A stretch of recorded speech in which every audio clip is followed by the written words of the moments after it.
That you're reading on it also? Let me see. 3.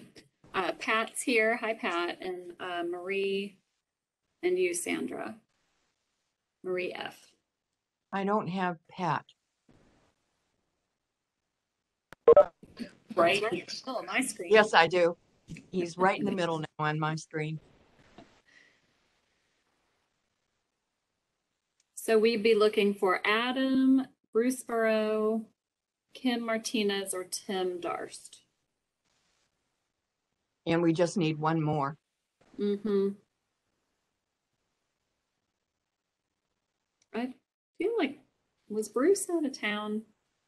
I feel like he might be.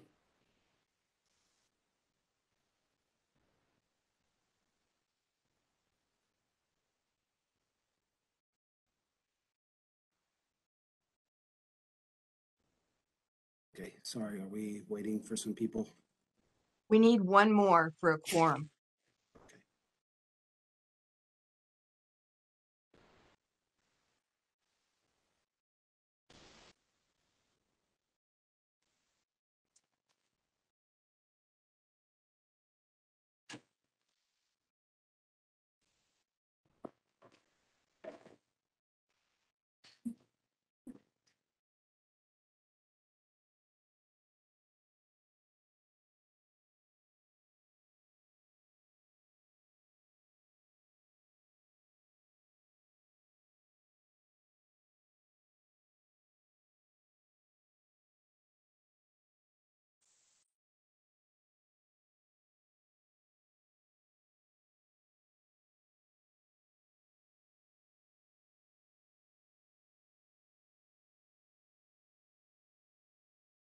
Actually, it looks like the only thing on the agenda that needs a vote is the minutes. So should we consider getting started on the things that don't require a quorum? I think that would be fine. Okay with the staff, I'm sure. Yeah, and I just heard from Kim Martinez that she's finishing up a call, but she will get on. So we could start, and then Diane, don't forget to hit record. It's done. Thank you. Oh, thanks. Okay, who's going to talk about the C&D recommendations regarding gypsum drywall? Yeah, I'm kind of a little bit out of order here. Let me pull up this my slides.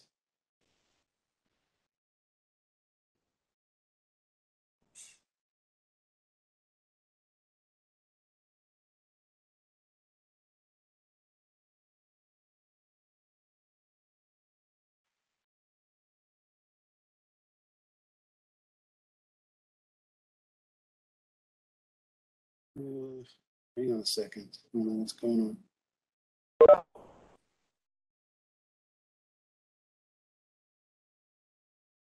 Okay, so the first thing I wanted to do was give an update on shingles and our interactions with Bluegrass Testing Labs. I've been in contact with Bluegrass, and they have agreed to create several mixes that could be used as a recommendation. So it would be kind of like a recommended mix. And I told them that the goal here for us would be to, and correct me if I'm speaking out of turn on it, but that's what I understood, was to take these mixes and shop it around to all the asphalt manufacturers in the region to come to a consensus that these are pretty decent mixes. And that is so that we can prevent any kind of bidding issues when it came to people putting this out in a contract. It's something that we hope that all the manufacturers are all on the same playing field. That's something that we would do. And then these mixes, once we can kind of get a consensus, is we would promote this with local governments, entities, and how they bid their asphalt work, and utilizing recycled content along with making the recommendations that they do some performance testing language in there to ensure quality. All this based upon what we learned at our field trip. And I think Scott Quire, if anybody remembers Scott, he's kind of the mad scientist, or what I call the mad scientist of asphalt. He feels like that this is the way to go. And, you know, I'm not, he was excited about doing it. And I think that that's something that, you know, he'll follow through with and get us something. But, you know, I think if he gets those mixes and we can kind of get some, you know, this is some benefits to doing this. This is how you could put it into your bid specs. That we might get more people starting to utilize shingles or other materials locally, which will help fix our shingle recycling market. So I was really excited about it and getting it going. I know that the tendency is for contractors or cities is to utilize the state's, I guess, boilerplate language in their contract, and which, you know, as everybody knows, shingles fell out of favor with the state. So hoping that this will help us get the shingle recycling process going again in Jefferson County. So I just wanted to kind of bring you guys up to speed on where we're at with that. Anybody have any questions on it? I had a couple. You were talking about several different mix formulas. What would be the factors on what they would accomplish by being different?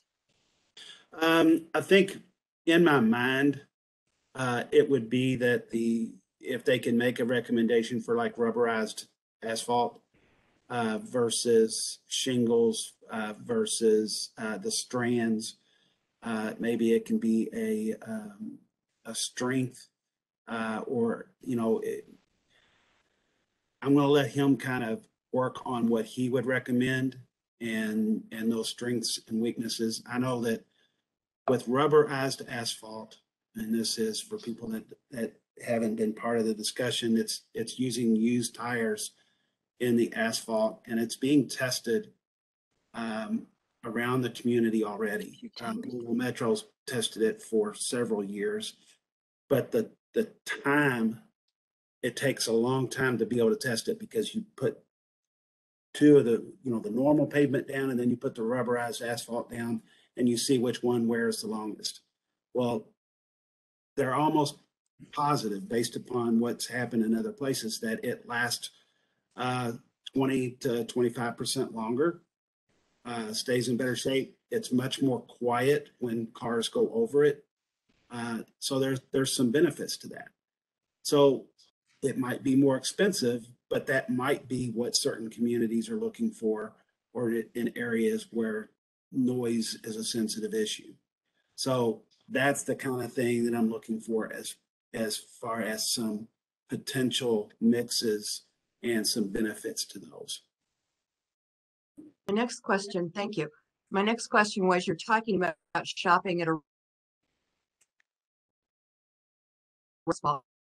In fact, what really is on what they think about these particular mixes is we're not selling the mix to them exclusively. We're getting their feedback on how they think the mix will perform, or what the issues might be with the mix in regard to their manufacturing processes. Is that correct? Well, you cut out quite a bit in there, but I think I understand your question. The purpose for us to be able to go there, yes, what Bluegrass Testing Labs is going to do for us is give us some starting language, so to speak, on these mixes, starting formulas. And if we can get all of the local manufacturers of asphalt to agree that these are pretty good mixes. I mean, there's only so many ways that you can mix asphalt. So if they can agree to these mixes, that they would be maybe in our best interest to kind of go with these, then I think that it makes it a whole lot safer for us to recommend this to governmental entities to say, this is what you might want to use. And it is available to all of the different from all of the contractors in Jefferson County. So the biggest thing is we're not taking Bluegrass Testing Labs formula saying everybody needs to use it and then get in trouble with some bidding issues. So yeah, did I answer your question? You kind of broke up quite a bit. No, that was absolutely fine. My final question is, I think that in terms of some of the government entities, their perception is that they have to use the formulas that the state develops. And we're talking about formulas that the state didn't develop. Mm-hmm. Well, if I'm not mistaken, at the tour, Bluegrass Testing Labs basically said that it wasn't a requirement that we used the state specifications. Part of that is potentially the hurdle that we need to overcome is maybe getting a letter from the state that says, hey, you can use these mixes. And that would be part of our promotional material when we're making this recommendation to local government is that, look, we have the state here saying that it is perfectly acceptable to use these mixes. Thank you. Any other questions as far as asphalt mix? This is Juva. I have a question about this, just out of curiosity. So you would be trying to encourage the use of this on all roads in Jefferson County? Would this be county roads, state roads? I'm just curious what the plan was. And you've not yet talked to like Louisville Paving or Hall Construction or any of those entities? No, we have not yet. I think that with a lot of the meetings that we've conducted and some of the tours that we took, we went to basically educate ourselves on shingle recycling and why it's not being utilized anymore. And part of that issue was that it fell out of favor with the state because we had some contractors that maybe used a little bit too much of shingle content, or they didn't account for a certain percentage of the binder that the shingles could provide to the mix. So it ended up with some of the material being brittle. And so it fell out of favor with the state. And while we had 4 shingle recyclers in Jefferson County, not all that long ago, we only have 1, and it's on life support because they're not using it. But so we educated ourselves and found out that shingles in the mix is not a bad thing. It's not a cost thing. It's cost neutral. It does not affect the quality of the material. So it can be our thing to send it to the different entities is they can use it as they want. I mean, it's not a requirement that any government use it or home rule city uses it. We're just basically turning around and taking our education and giving it to these governmental entities to help them better make a decision if they want to be sustainability conscious to use recycled content in some of their materials. Thank you. Mm-hmm. I noticed that Adam had joined us. Adam, did you want to add anything? No, I think what Pete's saying is 100% correct. Sorry, I'm on my phone or I'm having some difficulty joining, but no, I 100% agree with what Pete said. And it could be used anywhere and in any type of mix on any type of county road. If it gets worked out right and it passes their performance tests, which it should, there's no reason I don't see why it couldn't be used anywhere. Yeah, and I think the performance test is a key point here. You notice I did put performance testing in on this slide. It's the state that's DOT that's kind of going to go to this performance testing, and they're going to not rely so much on the mixes in specifying a mix, by my understanding. Which will allow the manufacturers to innovate as long as they're meeting the performance standards testing that they're requiring, then everything should be good. I like the fact that they're going to a performance-based testing system that has to be approved before a roadway is done.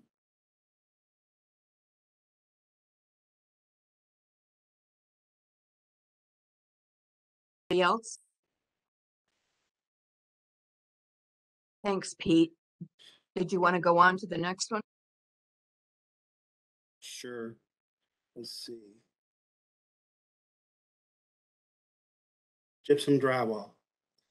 Okay, so this is our next big item in our efforts to get end uses for materials that could be in construction and demolition processing. And as it is now, this is one of the items that is very difficult to recycle and reuse. I think that it's the purpose here that I have is to kind of give an overview of where it is taking place in Jefferson County, what the area offers in relation to some of the gypsum drywall recycling. And to kind of, it's just another step in our process. We're not near anywhere where we can say, yeah, we have gypsum drywall recycling figured out. So the first location here in Jefferson County that uses gypsum is LG&E. It is a byproduct of coal combustion, and they beneficially use up to 50,000 tons of gypsum annually to create a sulfur fertilizer called Sulfur R plus. This is a form of material that's used in the area for farmers. They need the material. My question for them is, okay, do you have all the gypsum that you need? What do you know about gypsum that could help us? I have not. It is extremely difficult to get in touch with somebody at LG&E that's willing to talk to this. Who do you go to? Because their website isn't really giving it. So I've went to Sulfur R plus, which is, I think, created by LG&E, I guess a subsidiary, and they are hopefully going to call me back. I did get to speak to somebody, but I haven't gotten to the right person yet. But I'm hoping that they're going to tell me that, hey, we can use all the drywall material that you can provide us. We would love to have it, and we can make a partnership. So they're the ones in Jefferson County that are currently using it. And the fact is that it's one of the uses that we've already known, which is for soil amendment. And it's something that, it's great. We didn't even know that it was occurring in Jefferson County, but 50,000 tons is great. Now, the gypsum comes from, and I don't know this very well, but part of it that comes from coal combustion is fly ash. Some of it is gypsum. And I think that there was another material that came from the combustion products. We're not talking about the fly ash, because we definitely would not want to put fly ash on land and soil amendment just due to the fact that it has heavy metals in it. So this is specific to this byproduct of gypsum that comes from the process. Any questions about this program, LG&E's program? Nope. Other regional end users. Come to find out that there are two fairly close drywall manufacturers, and one is in Gent, Kentucky, and the other one is in Shoals, Indiana. Both of those are probably within reach. The problem is neither one utilizes recycled gypsum. When I ask if they have any plans, the Gent plant does not have any plans to do that. They don't even reuse their own scrap. Don't know why. Gold Bond Building Products, which is in Shoals, Indiana, they're a national company. They do it in every other one of their plants. They would love to do it here. It's economically something that they want to do. But the pandemic has put their process of installing the equipment to do it back several years. And they're hoping to get back into that process in the next couple of years so that they can start processing their own rejects into the process. And hopefully once they're at the point that they can start doing that, then they would be able to start accepting it from the region as well, instead of having to mine new materials to do so. These are the only two manufacturers of drywall that I am aware of in this region. Anything else is a little bit further away. If anybody else knows of anybody that's using gypsum or manufacturing drywall, we would sure love to know. Pete, it's Kim. May I ask a question? Sure. Have you talked to Matt Smith about that? Well, I'm going to get to Matt here in just a Okay. minute. Okay. So, Hey, Pete, one thing, this is Adam.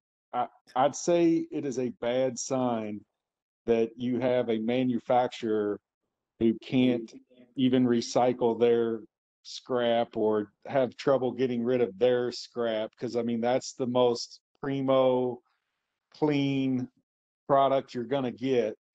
And the fact that they don't have anywhere to go with it and they're probably paying to send it to a landfill is not a good sign. But again, that's what we're working on. But just from knowing the shingle recycling, if you get manufacturer scrap, you have the primo best stuff you're going to get, and it's very easily recyclable.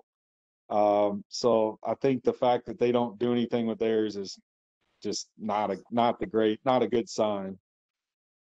Adam, I agree with you 100% that you can't get any better than what's coming off your own line, and trusting what comes off your own line.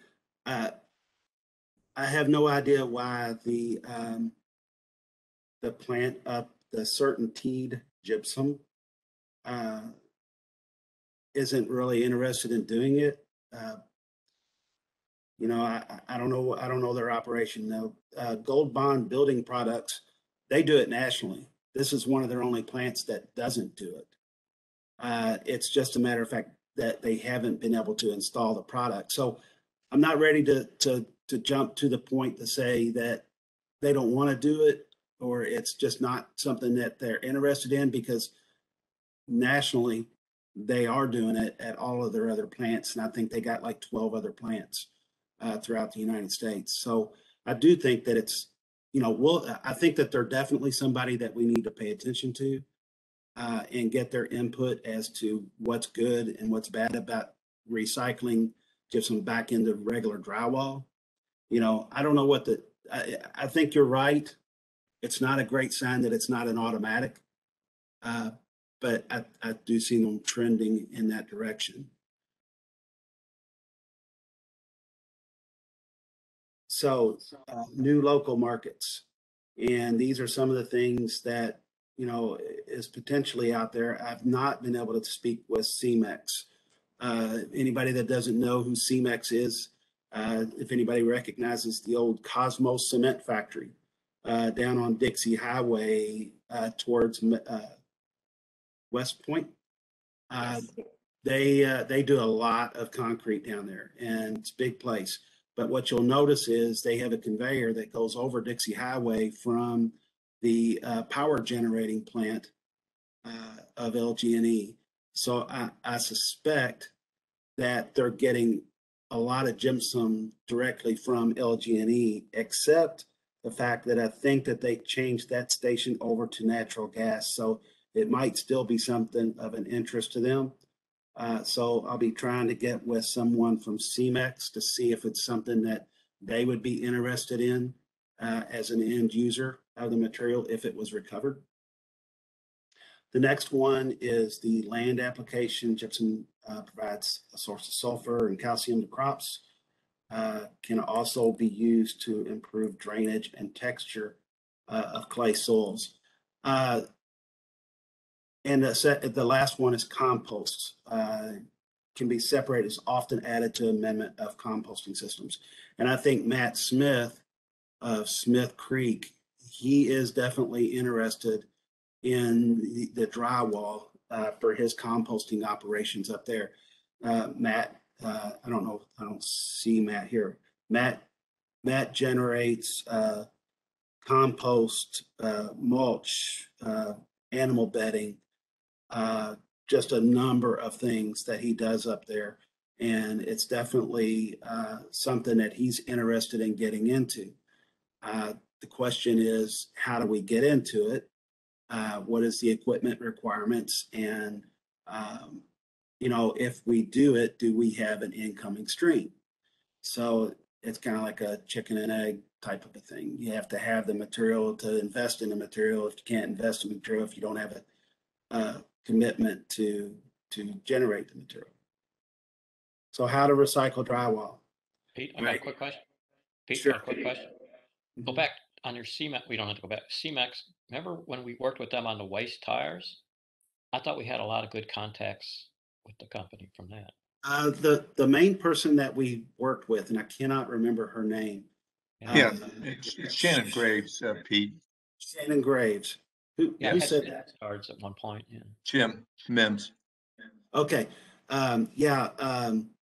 Definitely. Shannon was very instrumental in that. And I don't think that she left there probably 8 years ago or so. I don't know what happened, but yeah, we worked with them quite a bit on the tires, and they've been doing tires for a long time, and you know that's actually helped clean up their emission stack. So it was a good thing. They continue to do that. I know that they came back and wanted to do refuse derived fuel, which I think is a really good idea. It was between the plant here and the plant down in Florida or Texas, and I can't remember, but somewhere down south that they put the capital investment in to be able to use refuse derived fuel, which comes from a lot of recycling fines and other material that has low chlorine content and stuff like that. And you know that would have been another, it's kind of like a waste to energy facility that we could have utilized in our community. We just missed on that one, but you know, we'll find a contact down there. If anybody knows of the new person or a person that we can talk to, please shoot it to us in an email because we're interested in speaking with them. Did that answer your question, Greg? Yeah, I guess so. Okay. It's been a while, yeah. Okay, so how to recycle drywall. And I've been looking at this stuff, and there's really three things that is currently available in our community. Well, and I'm really one, well, really none. So home do-it-yourself. Basically, if you have drywall scrap that you did your do-it-yourself home product, instead of throwing it away, and this is something that we could use in our educational stuff on our website and stuff like that, but save it for repairs, share it next door. It's amazing what people want on Nextdoor or the marketplaces, because you can put paint out there, you can put bricks. I got some extra bricks I got all kind of stuff around my house that I need to get rid of. And you would think nobody wants it. I just throw it away. You put it on there and somebody will come to your house and get it. Right. I mean, it's awesome. There's also being able to utilize it as a fertilizer in your garden, which, you know, we'll have to do some, get our home composting class updated to include something like this, Karen and Diane. And, you know, adding it to your home compost is a way to do that. So that's a small do-it-yourself type of a thing that starts to educate the public. The drywall recyclers, and as we've talked, there are none available in our community. So what does it take? What kind of equipment? And so I've been looking at that, and what I found is there are some systems that you can buy, much like a lot of recycling equipment. It's heavy duty industrial sized equipment that if you look at videos, and I've looked at some, you're basically feeding this into a large hopper and it is grinding this stuff up, and out comes the paper and out comes the gypsum. Pretty simple and it's in the process of doing it, but I'm sure that there's a cost to it. And all that needs to take place inside of a building just due to the dust. Dust is a major concern when you talk about gypsum drywall recycling. So one possibility there is if we find someone locally that's interested in doing that, then maybe we can get some state grants to help get the capital cost to where it's right with the purchase of the equipment. So that's one of the things is a self-contained drywall processing equipment. Other things such as standard size reduction devices, such as grinders, horizontal mills, that are already at a lot of places, and that would include places like Scott Smith has, will process drywall without having to get any additional equipment. It's not as efficient, and the dust is not self-contained, so you have to make sure that it's inside and you control it outside of that equipment. So it can be done with existing equipment, which is great. I'm not real sure what the recovery rate of the material is. You know, you can use the trommels and the grinders and things like that. But that is also something that is the possibility. We have the equipment already in the community to be able to do it.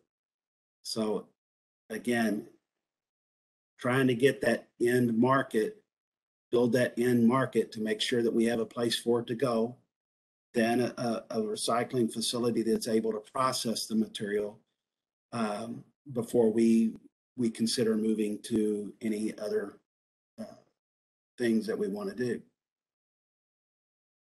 On-site recycling, and I don't, you know, I went to the Construction and Demolition National Organization, Construction Demolition Recyclers Organization, and to look at some of their recommendations on this. And one of the things that they did was there's been several projects that looked at on-site grinding of material. And, you know, this grinding took place, one such project that took place was, it's Indiana. That's what they called it. I don't know why. It was in the Twin Cities of Minnesota. It was through their Waste Management District Board and other sub agencies and the contractor Pulte Homes. And it was a project of probably, I mean, it was a larger scale project of building a subdivision. And what they did was they looked at the as is, and then they looked at grinding with small grinders on site to be able to process the material to see what would happen. So basically they cut down on the waste a lot. And you know, they, you know, only the Video on, so you're not being residuals. seen if you walk over here. Kim, I think you're on still, you're not on mute. Sorry. You there? Okay. Okay, so sorry. let me do something real quick. I can mute. Anyway, the thing that they did was they took the cardboard out and they just put that, one dumpster per 4 houses that they were constructing. They did beneficial reuse grinding of clean wood, that is like 2x4s, untreated wood, unpainted wood. They ground it.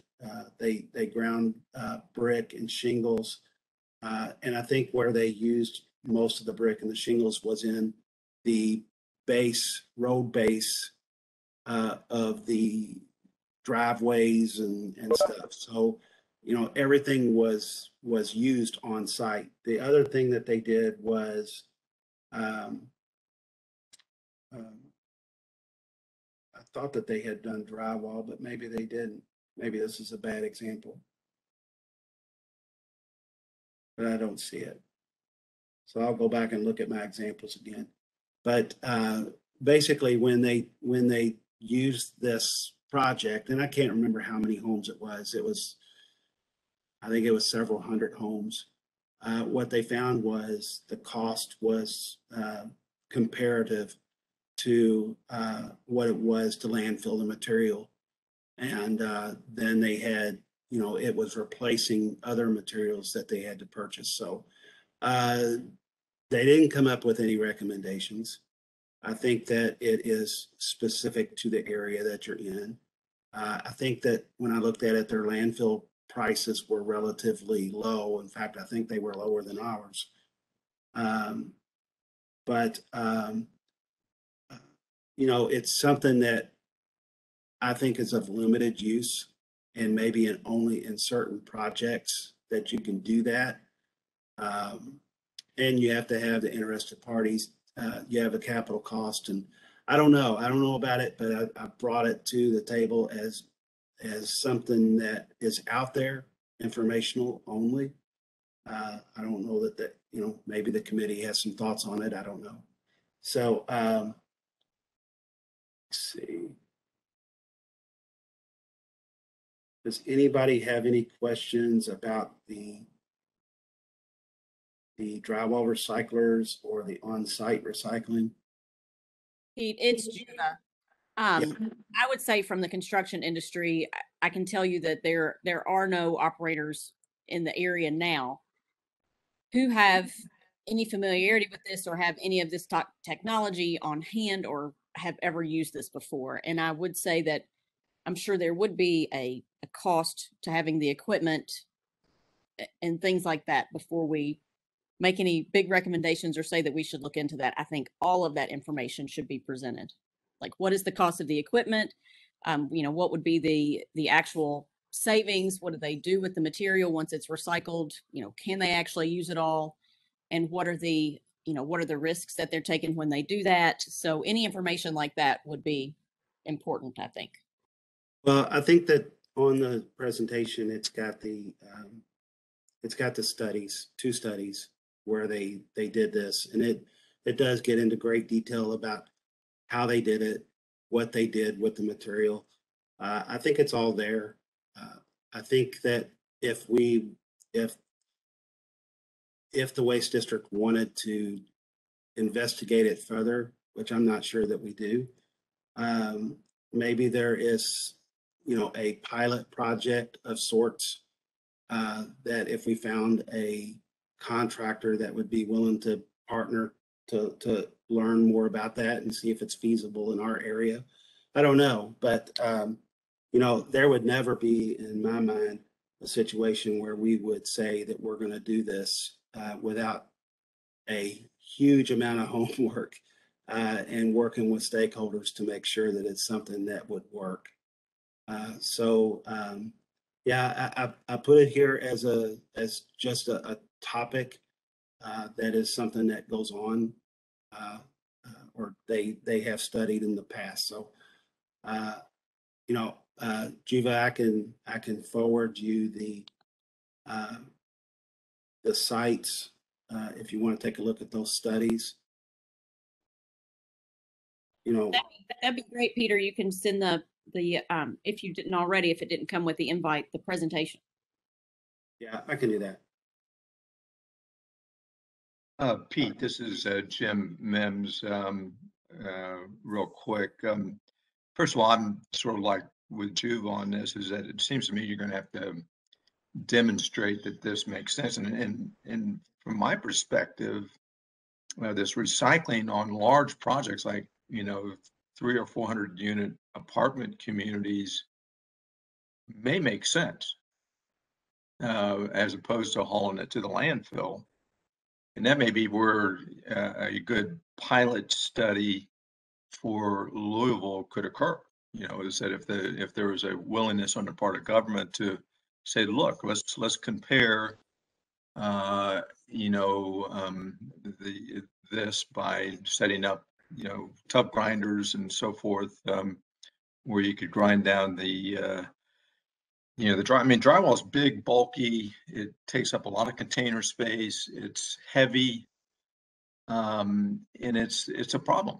So I mean, if you could just throw it in a tub grinder and it grind it down, and it then be used when you're doing your landscaping, then it may have some beneficial use.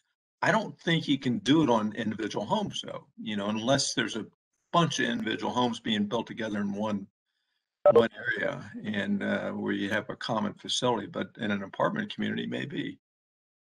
So what thought? I would agree with that assessment. I think the study, they did the study in a large complex build on purpose. I don't see that it would work on an individual home basis. It was interesting when I read the studies on all of the work that took place, and they basically had provided two people that's what they did was they acquired the material from where it was generated. They took it, they processed it, they had in it, and it's not like big tub grinders. It's smaller grinders is what they used. That would be much more mobile and manageable. That's what the study that they completed did. So, I'm not sure. Are there any major complexes going up in Jefferson County that, in 300 or 400? I don't know that there's any huge subdivisions that are still going in. It's going to probably be pretty limited, but yeah, no, I think subdivisions are a problem just because of moving the equipment around, where say with a large multifamily, probably suburban type of apartment community or a condominium community, but probably apartments. And yeah, there's been 8,000 units approved by the Planning Commission over the last 5 to 6 years. So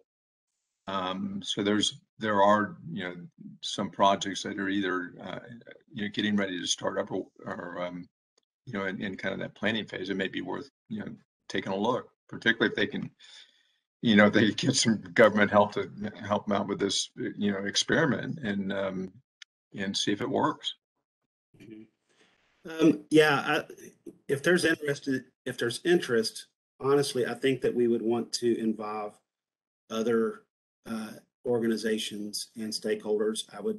I would think involving maybe the University of Louisville for their abilities through Region 4 EPA, maybe even some funding that would be available through the waste district to do this kind of a demonstration project to see if it's even feasible here.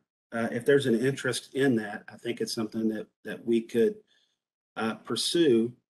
On the flip side of that, the smaller builds, the homes, the one-offs and the stuff like that, I don't know that on-site makes sense.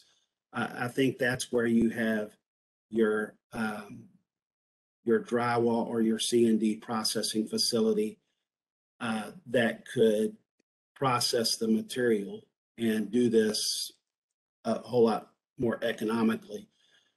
But again, there's no need to really even go that route until we find the end uses for the material. Any questions, other questions? Pete, I can comment just a little bit from my experience with on-site recycling, concrete being a prime example. We get a lot of calls for people who want to, they have what they potentially think's a large amount of concrete and they want to have us come crush it. But what a lot of people don't understand, or the only benefit to doing on-site recycling is you have to have a use on site for that recycled material. There's not a situation where it's going to be beneficial to recycle something and then turn around and haul it off, because you're almost better to just haul it off initially to the whatever recycling center. So, like for instance, if a large building were to be demoed and they had a basement or an area that they needed to fill in with the recycled concrete, or they had a road to build or things like that, yes, then it does make sense to come on site and recycle, because there's a on site a direct beneficial use for that material. So just to kind of comment on the on-site recycling, the most important aspect of that in my mind is that there has to be a use for that recycled material at that same job site in order for it to usually financially make sense to do something like that. Yeah, and Adam's exactly right. I mean, when we tore down Big's Hypermart in Middletown, integrated crushing did the crushing for us, but we used it as base for the parking lot. And there's two components here. It's just like Adam said, is that one, you have to have a use on site, and two, it has to be of a scale that makes sense. And in that particular case, it made sense to bring in the crusher to crush the material on site and use it there. And and actually it was a lifesaver in that particular case in terms of the budget. I totally agree with that as well. I think that anytime you start to transport something, your costs go up. So the only other, I guess, project that I can remember where a lot of that took place was with where they moved it offsite was the silos next to 65. And a lot of that material went into the construction of the new Spaghetti Junction downtown. So there's always exceptions to something like that. And it was an opportunity. We don't have a Spaghetti Junction getting built every year in Louisville Metro. But yeah, I agree with Adam 100%. And I think that anything that we always do is we have to understand that there has to be flexibility and common sense in what we're trying to do. Any other questions, comments? Great. There's just in the presentation, there's a link here to two different areas. One is USA Gypsum, which is Denver. It's really a large gypsum drywall recycling operator, and the video will show you basically how they process their material. Educational, something that you can look at. And then the C&D Recycling Association, their website and what they talk about as far as gypsum drywall recycling and recycling construction and demolition debris in general. It's just a good resource for information. Any other questions as far as those materials? I did want to cover something else today. Is it okay to move on to lead for cities, Sandra? Absolutely. Okay, so and I think I might have touched on this before, but Louisville Metro government is trying to become a LEED certified city. You have LEED certified buildings that we're all familiar with. And, you know, that's been ongoing for quite some time. But what is new is LEED certification for cities. And I think that this is actually a very important tool in a city's portfolio when trying to attract businesses that have sustainability goals. They want to go to a community that has sustainability in mind. So Louisville Metro has started to undertake this process, and it's a multi-stakeholder approach, and hopefully serves as a catalyst and a transformative tool to a more sustainable and equitable, resilient community around the world. So this is the scale for cities to attain their certification. I think Louisville is probably looking at silver as it stands right now, which you know, I think is great. Just a little bit more about this is in all the different areas that it works on. You know, the natural systems, transportation, yada yada yada. The one that we're working on is the materials and resources section of this, and the scoring here is you have prerequisites and then you have credit. The two prerequisites, one is solid waste management, and that is ensuring that we have a well-functioning solid waste management system, that we have recycling in the community, that we have general good solid waste management rules, that everybody has waste services and so on and so forth. We're already good on that. We've submitted, and I think that they were happy with our submission there. The other one is a construction and demolition waste management. And what they're looking for there is that the local government is working to track. They're not even requiring that you divert at this point, I don't think. But the biggest thing is that we're tracking so that we understand construction and demolition that comes from infrastructure projects and undertaken by local government. So this is not part of private industry. This is basically what local infrastructures are undertaken by local government. So the relationship to the study that we have is obviously that we have a C&D processing ordinance, which we know that we're not moving forward on that until we get our end uses in line and we understand the situation much better.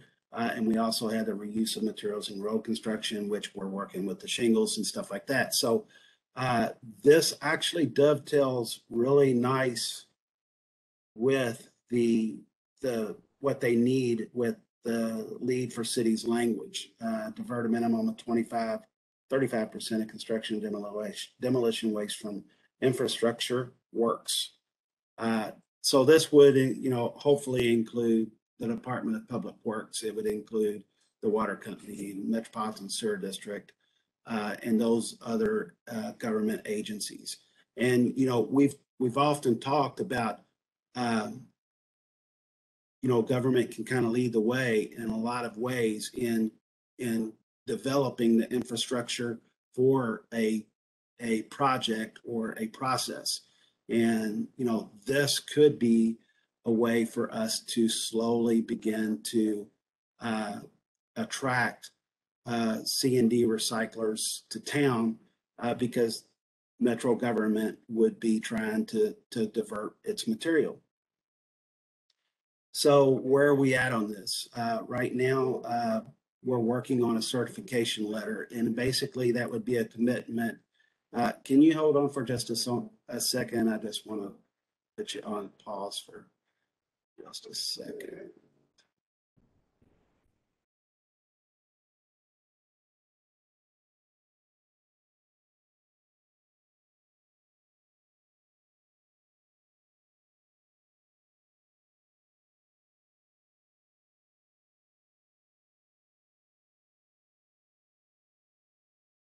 My apologies, it's a little noisy in the hallway.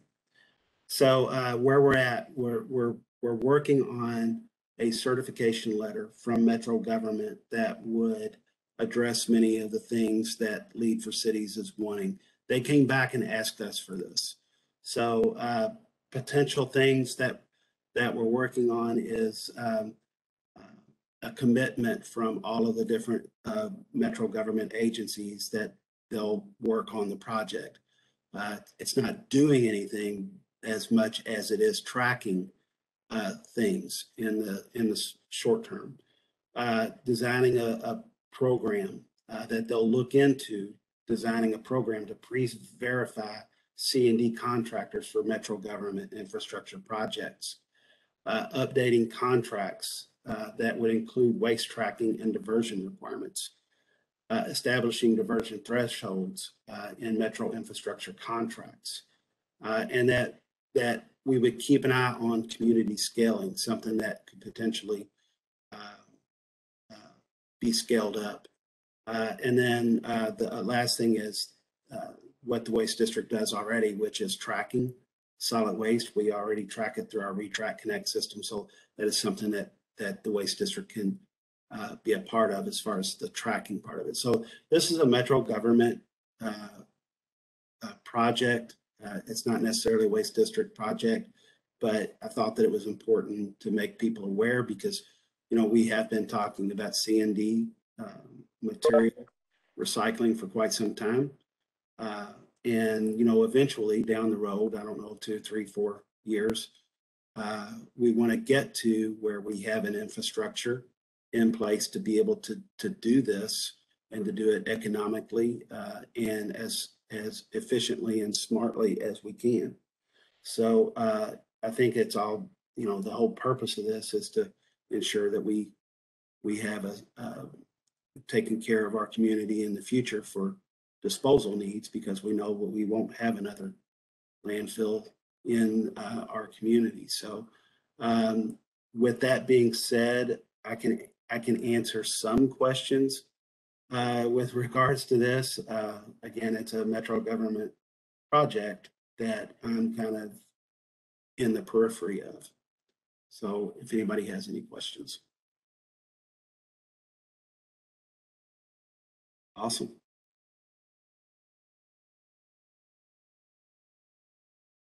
Thank you. I'd like to, we're almost out of time, and I'd like to hold approval of the minutes of the last meeting and ask the staff to go back and take a look at the people that are listed as members in attendance. There is at least one name on there that was not on the list that was sent out in June by Karen.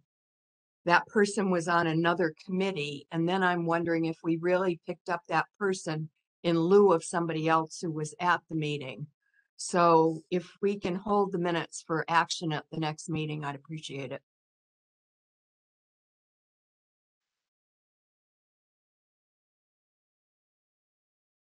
I'm sure we can. Okay, thanks.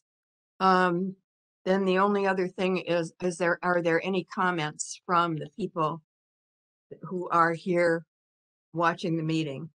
Any public input? Hearing none, I'll entertain a motion to adjourn. Motion, Adam. Thank you. Is there a second?